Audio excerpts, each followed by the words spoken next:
Are you in search of the perfect college for you, but you just don't know where to start? Then guess what? I got the perfect episode for you. So grab your pen, grab your paper, and stay tuned to After the Music. Welcome to the Lazenby Experience Podcast. I'm your host, Joshua Lazenby, and I'm here to help you along your journey to your success. I will do this by sharing my experiences, as well as give tips and tricks I've learned through my current journey to receive my bachelor's degree in electrical engineering. Throughout this season, I'll be covering topics including myths about college, transfer advice, networking, and much more. So get your pen and paper ready as we dive into each episode to take in something that gets you closer to your success.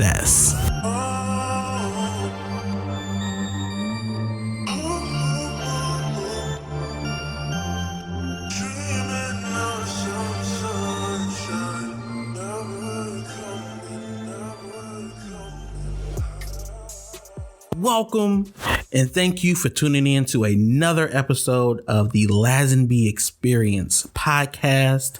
We are in season 2, episode number 7, where I will be discussing how to select a school if you're interested in going to college, whether it's a community college, a trade school, or a 4-year university.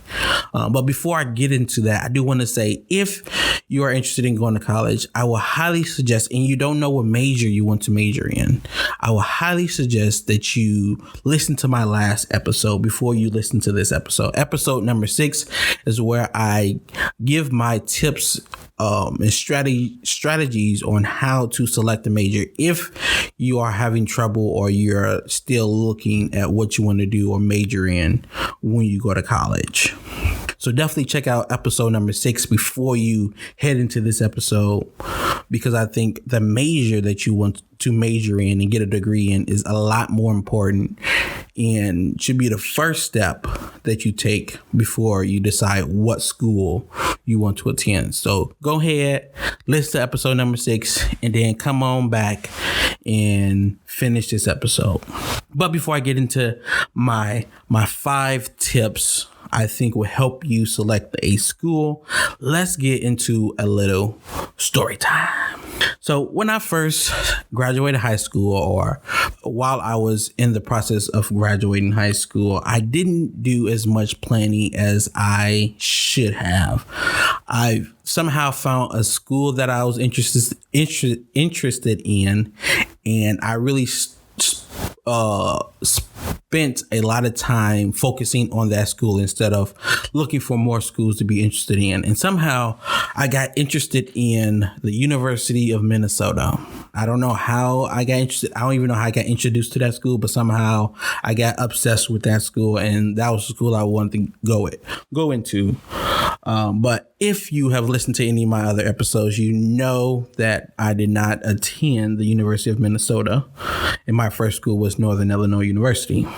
And it's also crazy.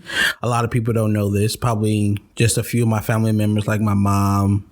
I know my other brother, my dad knows, and maybe my other siblings. But a lot of people don't know that I almost joined the Marines right after high school. I was probably a week away from going to boot camp, the Marine boot camp, before when I made the decision to end up not going to the Marines and instead go straight to college. But that's a story for a different day. Not today. But moving on to how I got into the community college I went to. Again, I didn't do a lot of planning. One, because I was still in the same area of my first school, NIU, and I wasn't planning on going back home or moving somewhere else, because I felt like if I left that type of environment, it would have me lose interest in going back to school. So I decided to stay in the NIU environment. And at NIU, luckily, they had a community college close by. It was only one, I believe it was only one community college in that area. So that was my only option if I wanted to stay in that area, which is what I wanted to do. So it was a very easy choice to make, to go to my community college, Kishwaukee College. But I guess the third time around, which is my current school that I'm at, I did a lot of the things that I'm going to be talking about today in order to find this school, which I think was a great decision as far as what school I am at currently. I talked to my advisor. I was part of a program. I'm going to talk about this a little bit in the episode, but I was part of a program called Trio at that community college, Kishwaukee College. So I had an advisor through that program that helped me a lot. I had an Excel sheet that I kept track of my information and the information of the schools. I visited the schools sometimes by myself. I believe I went to one school with my mom, and I believe I went to one other school with a friend of mine from NIU. But I did all of that and probably a lot more just to make sure that this last school that I go to will be the last school I go to when it comes to me receiving or earning this bachelor's degree in electrical engineering. So that's a little bit of how I got to where I am and how I selected the school that I selected. But let's get into these tips that I hope will help you as well as far as finding a school that you might be interested in. Let's get on to the first tip. Tip number 1. I guess it might not be a tip, but this is more of advice.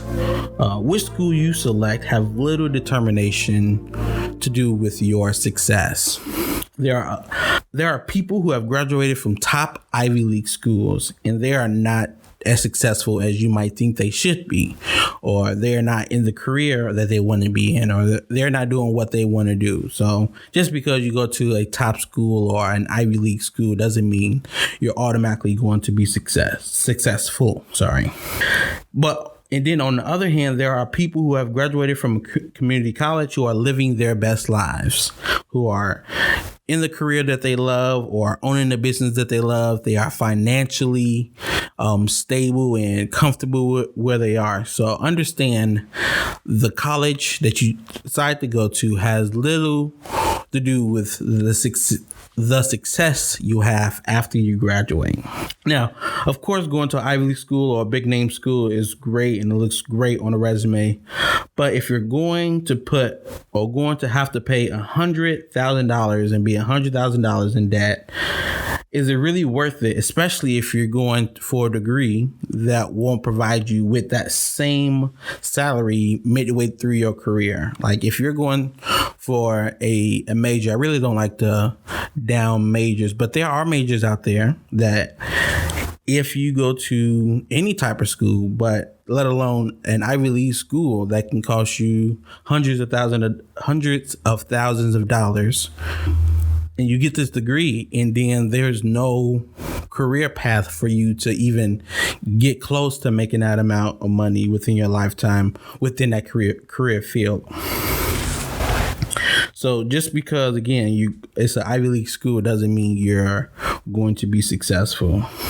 Now, of course, if you get a full ride scholarship and you get to choose what school you're going to and you want to go to an Ivy League school, definitely do that. You will meet a lot of great people. You'll be among a lot of great and smart, intelligent people.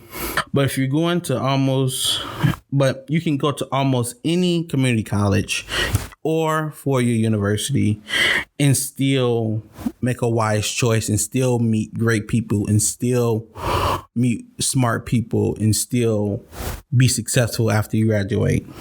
So definitely, if you're trying to figure out what school you want to go to in your mind, you think you have to go to a top university or Ivy League school, please think again and continue looking at schools that you can afford and that has the major that you're interested in, which kind of leads me to my next tip.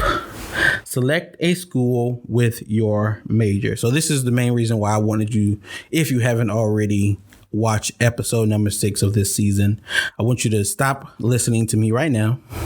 Go back to episode number 6, listen to that, and then come back to this so you can get all the relevant information. But tip number 2, select a school with your major. You should only be looking at schools, whether it's a community college, a trade school, or a four-year university that offers a degree program you plan on majoring in. The main reason why you're going to a college, going to a four-year university, is to get a degree. So if you're going there just because it's a big name, but there's nothing there that you're interested in getting a degree in, then you're going to be wasting a lot of money and possibly a lot of time. When selecting a school, the major they offer should be the first thing you look at, because that's the biggest reason you are going in the first place.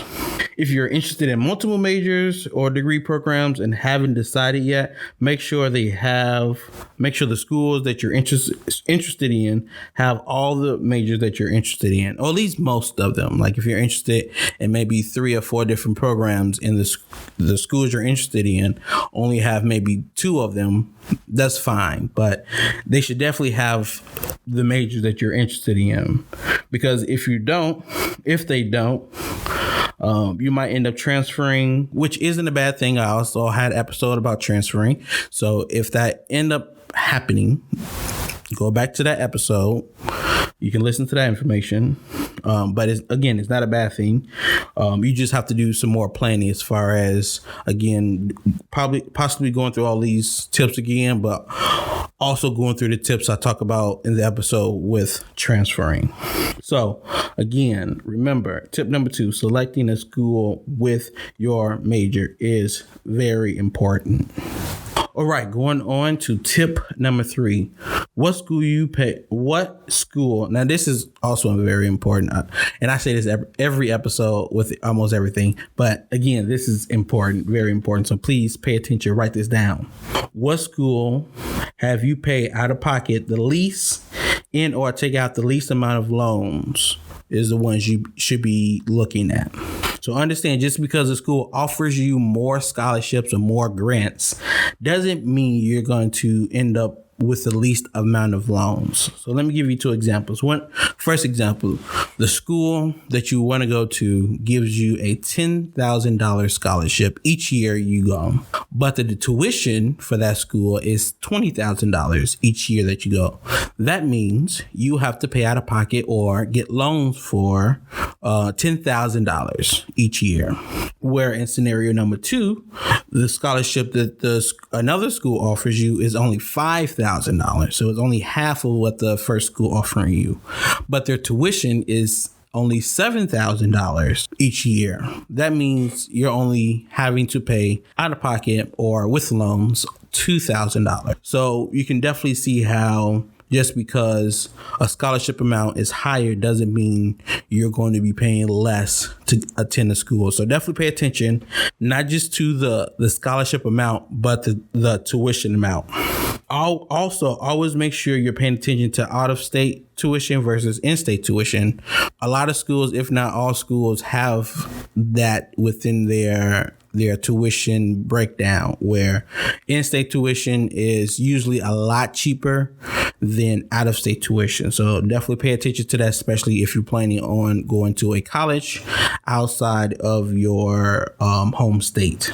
Also pay attention to other fees, pay attention to the room and board, pay attention to meal plans and all that kind of stuff, because it can definitely drastically increase your tuition for each year. So don't just pay attention to how much you're paying for the classes, pay attention to the other things that you also have to pay in order to go to school there. If you do get a scholarship or grant, pay attention to any stipulations. So this is very important for those who have scholarships, because a lot of scholarships comes with stipulations or comes with requirements for you to continue getting that money. Some examples of those stipulations might be having to continue being full-time each semester, having to maintain a certain GPA, so maybe a 3.0 GPA. A lot of scholarships that have a GPA requirement is usually around a 3.0 GPA.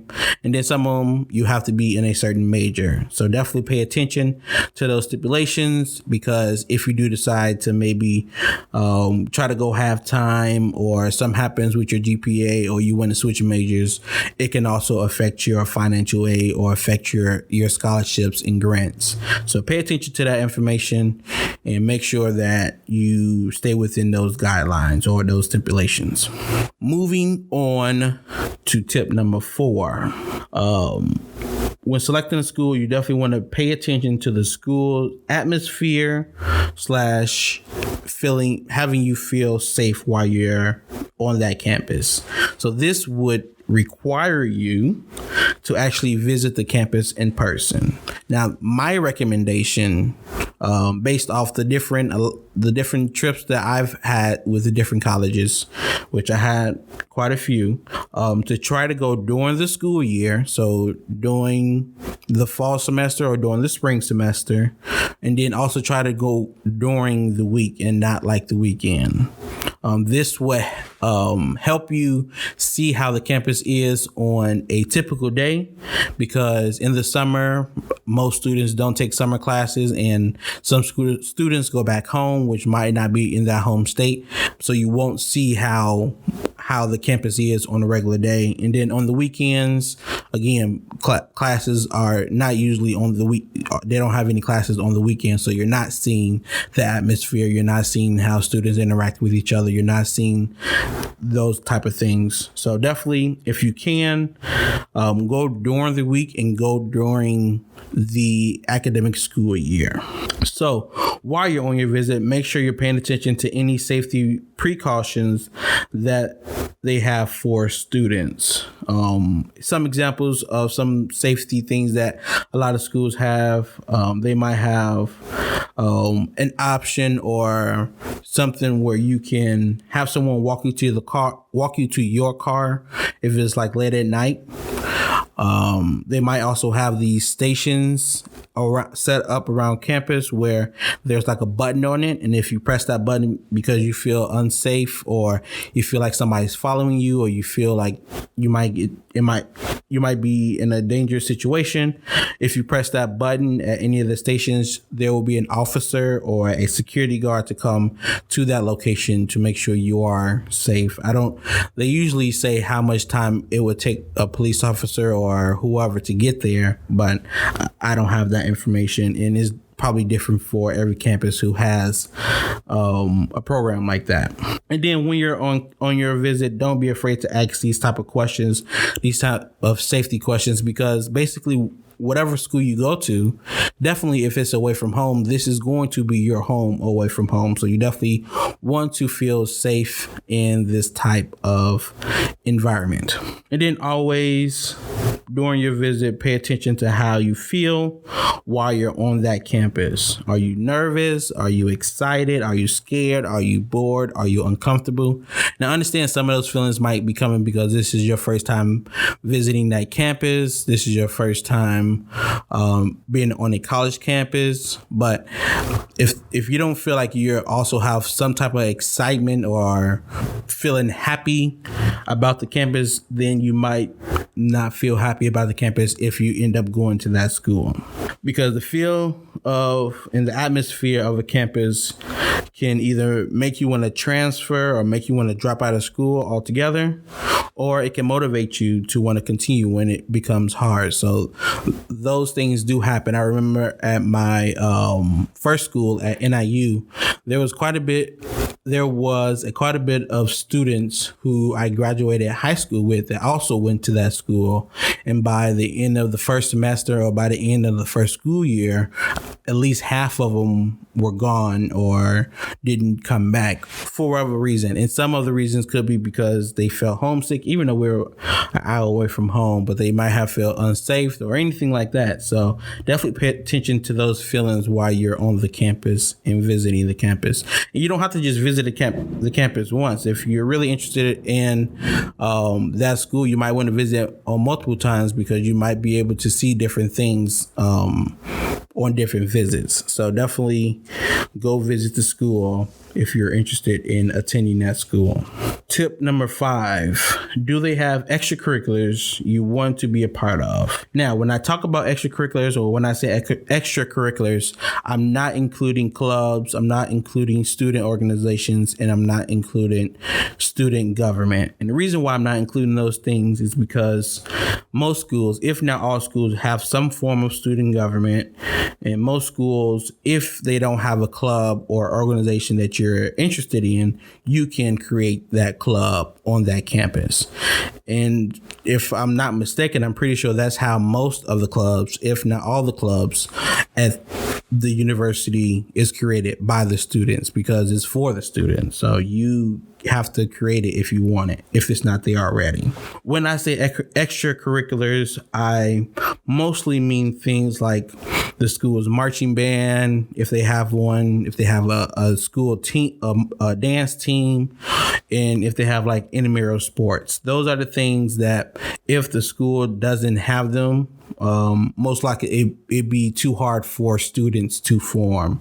So if those are some things that you're interested in doing, that is fun. Well, student organizations are funded by the school, but if they are like run by the school and not by the students, and you're interested in being a part of it, definitely make sure they have it at their school, because those are the things that you probably won't be able to create when you get there.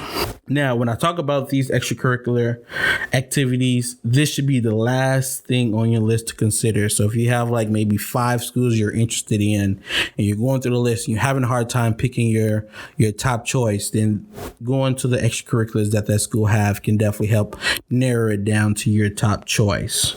And the reason I say this should be your last thing to consider is because when you go to college, you might end up losing interest in extracurricular activity. You might end up finding that you don't have time to do it, or you might just find some other reason why you don't want to continue with the extracurricular activity. And if you don't want to be at a school because of extracurricular activity, because if you do lose interest, or if you can't do it, you still want to have a reason to be at that school. Like when I was at NIU, when I was in high school, I was a part of the marching band, and I wanted to continue being a part of the marching band when I went to college. And I was a part of the marching band when I got to college for the first year. After the first year, I realized I need to spend my time more wisely, because the courses wasn't like high school courses. So I had to not be a part of the band the rest of my time, because I didn't have the time to put into it. And like I said, I enjoyed my time in marching band both in high school and in college. Like that was probably the best part of high school in most cases. But because I was majoring in engineering, I really didn't have a lot of other extra time to put into the marching band, because they did give you a credit for being in the marching band, but you have practices every week. You go to the home games at least. If your school goes to like a championship game, like at NIU, when I was there, the football team was really good. So they went to they call it the MAC championship game every year, and the band got to go. Sometimes they went to different bowl games as well, and the band will be able to go as well. So those are different things.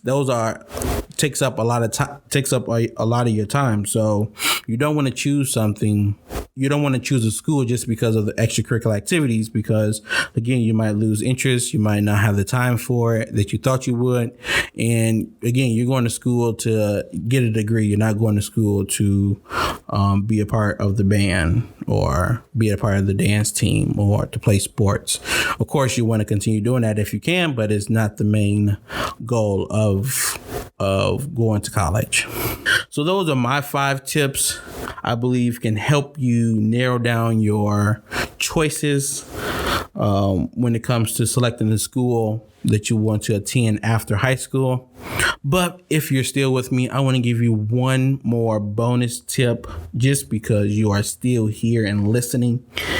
And my last tip is actually the last tip I gave when my last episode last week about selecting a major, is to ask a trusted advisor and or mentor. Again, I want to say the reason why I say trusted mentor or advisor is because just because you are assigned an advisor in high school or assigned a mentor within a program doesn't mean that's somebody you trust with this type of information in their opinion about it. So definitely go to someone you trust, whether it's an assigned person or not, or just somebody you look up to. If you're going through all the tips I have shared with you today and still having trouble picking a school or making a final decision, an advisor may be able to help you see things in a way that you haven't already saw. Definitely if they went to that school or know someone who went to that school that you're interested in. If you're having trouble picking schools in the first place, or like just the first round of schools, they may be able to help you start with a list based off your major, based off the cost, based off other things that might be important to you. So hopefully if you have an advisor, they might have been within the advisor industry or being an advisor for many years, so they might have already helped many students pick out a school, so they might already have resources or already know a ton about different schools that they can help you figure out if those are schools that you're also interested in. They might even show you schools you never heard of or was even thinking of. Like I said earlier, that's how I got to the school that I am currently at. Like I said, I went to a community college, Kishwaukee College, and I was a part of a program called TRIO. And within TRIO, you are assigned an advisor. And I trusted my advisor. And once it was time for me to graduate and get my associate's degree, or around that time, or before that time, I should say, she helped me a lot with figuring out what schools I was interested in, because she already knew I wasn't interested in going back to NIU. And she actually told me about IUPUI or Ooey Pooey. And when she told me the name of the school was Ooey Pooey, I was like, I don't think I'll be interested in that school. But after I did my own research, after I looked and saw that the schools that I was interested in either cost too much or I didn't have everything that they wanted within a student, I went back and did my research on that school, on my current school, and I was like, okay, it's not actually that bad. It's out of the state, which I want it to be. It's further away from home, which I want it to be, not because I don't want to be home, but I want to have the feel of being on my own and being able to be successful on my own. It was within a great program, and then it did have some of the extracurriculars that I was interested in. It already had a NSBE chapter, which I try to talk about every episode. What else? I was also trying to learn how to dance and do different dance. So they had a dance team, but I never went to any of their practices or any of their events or anything like that. But it was something I was interested in. But luckily, I didn't go to this school because I was interested in their dance program.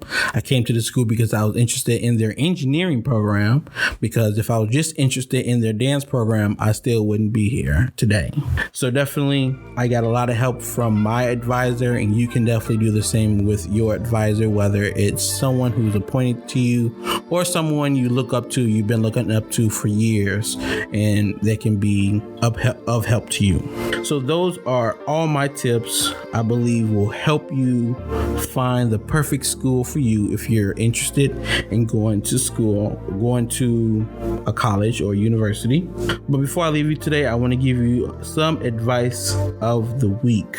Number one, keep yourself organized by creating Excel sheets to keep track of the school information that you're interested in, and to keep track of the schools you're interested in and the information about those schools. Like I kind of talked about earlier, I had an Excel sheet that had a lot of information in, like first, of course, the major that I'm interested in and what it's called at that school, the tuition, including all the other fees, important deadlines, their scholarship website, their phone number, their address, because you probably will be sending like your transcript and that kind of stuff to them. So you definitely want to have that information in one place so you don't have to keep looking for it every time you need it. Number 2, understand that you don't have to go to an expensive school to be successful. I talked about this at the beginning of the episode. So understand, just because you didn't go to an Ivy League school or you didn't go to a big campus or a famous school doesn't mean you won't be successful. As long as you work towards your goal of getting your degree, as long as you make connections, as long as you gain skills, not just from the classroom, but within organizations that you're a part of, as long as you get experiences like internships and co-ops, if once you graduate, you should be able to find a career path that you are interested in, that you feel will help you live the life that you want to live. And lastly, always ask a trusted advisor and or mentor if you're feeling lost or need extra help. That's what they are there for, whether they are assigned to you or they're just someone that you look up to. Advisors, mentors, those are the people who are supposed to guide you to help you find your success. And then hopefully in turn, you do the same thing for someone who come after you. But definitely use the resources that are already around you. Once again, thank you again for listening to another episode of the Lazenby Experience podcast. If you have any questions, comments, concerns, or anything about this episode or anything else, please reach out to me. My email is lazenbyexperience@gmail.com. That's LAZENBY experience@gmail.com. Also, don't forget to follow, like, share, and subscribe on all the platforms. That's including YouTube. That's including Facebook.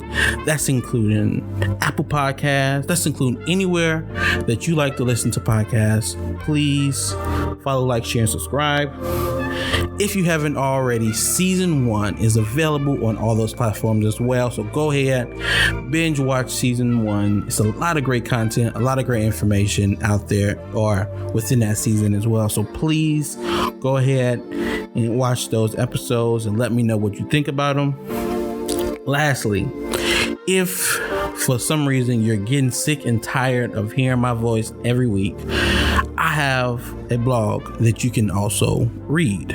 If you go to lazenbyexperience.wordpress.com, you will get access to all the blog posts about this season as well. So everything I talk about during the episode will be in written form. But guess what? There's more. I have a lot of other blog posts that I was writing before I even started a podcast, so you will have access to that as well. So go ahead, look at that. Let me know what you think. Let me know if I should add or subtract anything. But once again, thank you for listening to this episode of the Lazenby Experience podcast. And as always, until next time, continue your journey until you reach your success. Thank you for tuning in to this episode of the Lazenby Experience podcast. I hope you're able to get something out of it to help you with your success. If you enjoyed this episode, please follow, like, share, and subscribe on all platforms, including YouTube, Facebook, and Apple Podcasts at the Lazenby Experience.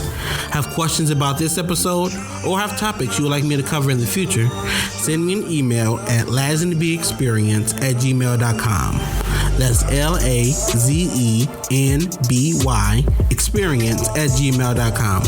Lastly, I would like to give a huge shout out to Jamari Michael of Indigo Entertainment Group for the instrumentals you heard throughout this episode. Again, thank you for listening to the Lazenby Experience podcast, and until next time, continue your journey until you reach your success.